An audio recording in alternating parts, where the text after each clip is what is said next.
6 o'clock, the most dramatic testimony yet from the prosecution as it tries to convict this man, Jonathan Quillis, of first-degree murder in the death of his niece. The state is expected to rest after its final witness, Quillis's brother, finishes his testimony. He took the stand about 35 minutes ago. His testimony has been gripping. Once the state rests, it's the defense attorney's turn. Besides murder, Quillis is also charged with sexually assaulting Ayanna Sawyer, who investigators say was pregnant with his baby. We have a crew inside the courtroom listening to the rest of Quillis's brother's testimony. But News for Jackson reporter Marilyn Parker has been in that courtroom all day. Marilyn? Yes, and this testimony was incredibly hard to hear. Joseph Quillis says that he loves his brother, but at the end of the day, it comes down to the fact that this is not about his brother, but about finding a missing girl. And he said that ultimately he wanted to help her be found. Take a listen to this harrowing testimony. He breaks down how Jonathan told him that he told Sawyer they were going to run away together, but take a listen to what actually happened. Same day. He then said that he took the young lady and he had her sitting in a vehicle. He picked her up. He had her sitting in a vehicle, waiting. He tried to strangle her. It didn't work out. He couldn't stomach it. And so then he later went and shot her in the chest. And then he proceeded to discard the body by taking the body and putting it in transporting it into a dumpster and destroying the vehicle.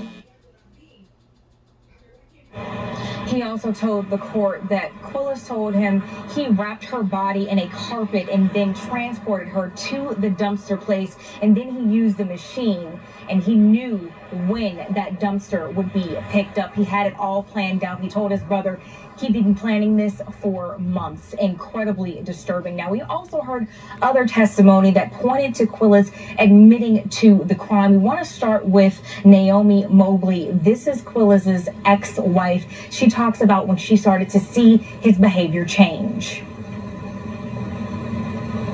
There was a change in his behavior after she went missing.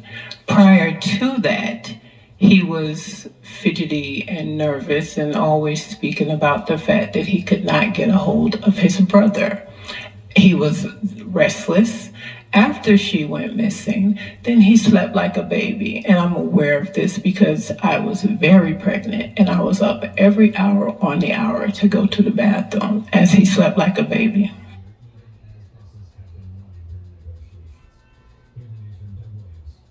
If she asked her niece about any sexual interaction with Quillis in the early 2018 year, and they denied it. She says she never saw anything inappropriate between Quillis and her nieces, and even going into the end of the year. Then after Quillis was arrested, he called her from jail and she asked him to tell her the truth. His response was, "I want to tell you the truth, but the people listening will take it the wrong way." Well, there were multiple people listening to what Quillis had to say, and that includes a jail inmate who was wearing a wire. But before we play that wire, take a listen to what a former dorm mate, Damian Hatch, told the court about what Quillis told him about the pregnancy and him admitting to a secret spot where he told Sawyer to meet him. He said she not gonna get rid of it, she gonna run away. He told her to meet up, and then after they meet up, I guess. Don't guess, tell me what he said.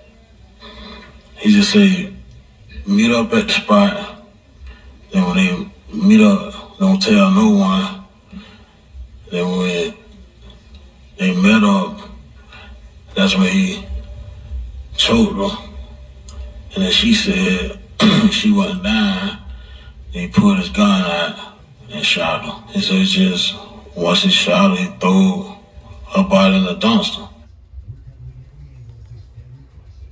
And you can hear the correlations between that inmate and what Quillis's brother just said on the stand. Now, we want to play you a portion of that wire, but I need you to keep in mind that there are 2 other people in the cell with Quillis at the time of the recording, but we are only playing the portions where we can make out what one of the people said, and in addition to Quillis. Take a listen.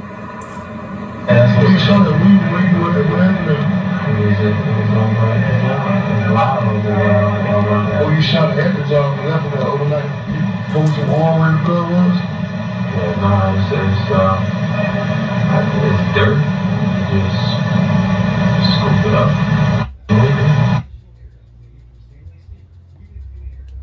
Several admissions were made on that wire, but it is kind of hard to hear. And a portion of that wire, he clearly claims that his brother is the reason that he is in jail, basically blaming the situation on him. There are going to be more details on that coming up tonight on News4 Jax at 10 and 11. And we're expecting to hear from the defense starting tomorrow morning. Reporting live at the Duval County Courthouse, Marilyn Parker, Channel 4.